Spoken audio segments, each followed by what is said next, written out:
موږ سره یو اخبار فروش راغلی ولاړ دی دی موږ ته نن سبا حالاتو په متعلق باندې خپل کاروبار په کوم مشکلات دي هغه په باره کې تاسو ته یو څو خبرې کوي تاسو ما ته خپل نوم ووایئ او کوم ځای او کوم وخت نه تاسو اخبار فروشي کوئ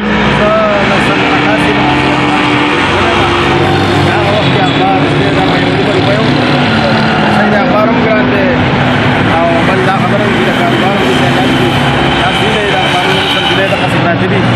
او چې دا ویډیو هغه یې دا د وایرس خبره ده تیزه وایه او یې واسه نه چې موږ د اخبار نه موږ وایرس ولې نو موږ ټول اخبارونه کوو دا ویره دا اخبار چې دا ډېر لاسون سره لګیدلې یو یعنی په دې باندې دا اخبار کې دا پرپن کوي میاشتې د پیسې تاسو ته صحیح ملويږي که نه د میاشتې کم اخبارونه وي صحیح او نن سبا چې کم وخت کې تاسو اخبارونه ورکوئ تاسو ته پیسې ملويږي او که نه پیسې خو ملوي خو ډېر په مشکله باندې ملوي ځکه چې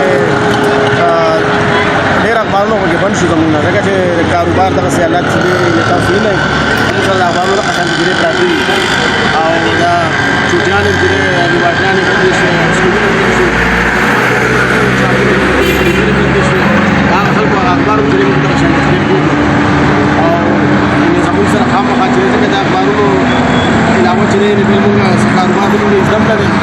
او دغه چې په اخبار کې دغه 5 روپۍ کمیشن 100 روپۍ کمیشن چې پاتې کېږي چې اخبار خرڅ شي دې مثال خو د دیاړۍ مثال څومره اخبار په ټول زموږ کې پیدا کېږي د دې اخبار نه ورسېږي بیا دغه ټول نقصان چې زموږ سره راځي ځکه چې مالکانه تعاون چې درخواست دی چې هغه زموږ سره تعاون چې کوم اشتهارات چې ملایويږي هغه کې زموږ سره تعاون چې کوي لکه زموږ هم څه کاروبار چې دې شي دغه چې اخبار خرڅ کړو نو دغه زموږ چې فائدہ وشي تاسو میاشتې څو پیسې پاتې کېږي او ورځ څو پیسې ګټئ یاره دا میاشت مو کوم پیسې پاتې کېږي الله ته پته ده موږ دا پورا خرچې په جیب کې نه پروتي الحمدلله خو دې برکت ته تبلیغ په کار کې ګټو دې په وجه باندې الله پاک زموږ دې نه هغه څه دې حفاظت کوي او عملونه هم دا زموږ د عملونو نتیجه نو څه وجه نشته زموږ عملونه خراب شوي دي دې وجه باندې الله پاک دې طرف نه قسم دې د عذاب پیسې چې راځي هغه کې دا چې موږ ټول دوه استغفار چې شروع کوو الله پاک ته وجه خدای پاک دا کوم ګناه ده نو څه په باندې حالات چې راغلي ټول ته الله خاص سوچ زموږ پروګرام ګورئ ټول دا درخواست دی چې په کورونو کې دې د پاره چې عملونه شروع کړي استغفار چې ډېر زیات شي وای زنانه په ماشومان باندې دعاګانې چې غواړي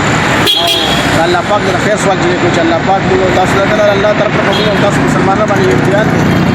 حکومت چې موږ تاسو ته سوي موږ تاسو د عمر پور چې تعاون کوو او ان هغه زموږ د فائدې لپاره چې کوم خبرې کوي زموږ د فائدې لپاره چې خبرې کوي لیکن موږ تاسو چې د ژوند د موږ خاطر خیال ساتي لکه دا جمعتونو د الله پاک کورونه د رحمت نازلېدو د قصې نه دي چې موږ په جمعتونو کې موږ چې خامخا چې کوو دا نه په دې ته کې لاړو چې په جمعت کې موږ نه کوو په جمعت کې موږ کوو ان شاء الله الله پاک به خیر غواړي چې دا خو د رحمت نازلېدو د قصې نه دي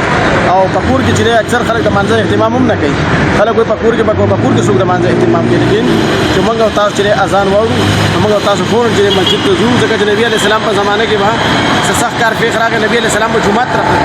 نن موږ کورونو طرف ته منډي نه دا د الله کوټ دی سوالات چې راځي در الله پاک د طرف نه راځي چې کوم شی زموږ استاد په مقدر کې اوبه موږ تاسو ته راځي هیڅ زموږ استاد د مقدره غسي چې اخوا کولې نشي مرګ پټم دی او مرګ چې دا په اجل نه کم غړې کم سکند چې الله پاک وکړي غړې اوبه دې انسان ته چې مرګ په هغه ټیم باندې راځي لیکن موږ تاسو د الله پاک نشي په دې کې چې توبه استغفار وکړو چاتګار موږ تاسو د اجتماع د دې لپاره دعاګانې الله پاک نشي غواړو نو موږ تاسو چې دا زموږ د عملونو نتیجه ده ځکه څونه د خلک پریشان دي هوټلې بند شوي کاروبارونه د خلکو د قشان دي بند شو دکانونه بند شو دا ولې دا زموږ د عملونو په وجه باندې زموږ عملونه خوشو الله پاک د خیر او د رحمت په سره دې نازل او فرمایي